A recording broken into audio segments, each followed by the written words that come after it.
Ito ay ang kanilang ice strawberry milk. Ay, ito pala siya. Ito yung name. Yan. Cafe Lucido. Ha? Choco milk? Choco milk? Non-coffee dito? Yes. Ito ang kanilang nachos.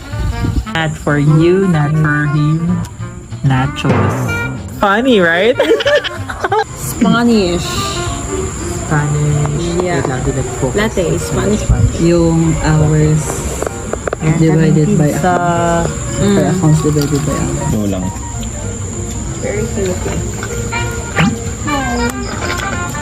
Ayun ko lang. So, masarap daw siya, guys. Lahat na yan. May yogurt. Di ba? Ala, bawat natakawa ng malakas. Tumutumba. Kasi yung unang higop ko pa lang yung jump yung nahigop ko talaga.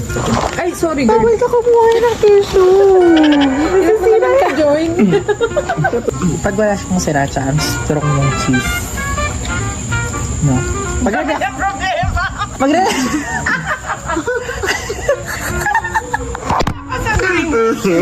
Magre-review kasi guys.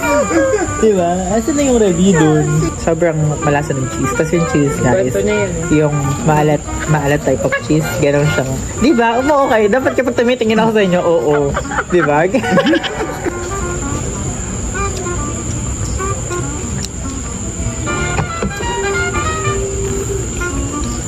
Sarap. Parang tabon. Simple. Tatang Spanish latte. Tignan nyo ito. Strong ng coffee.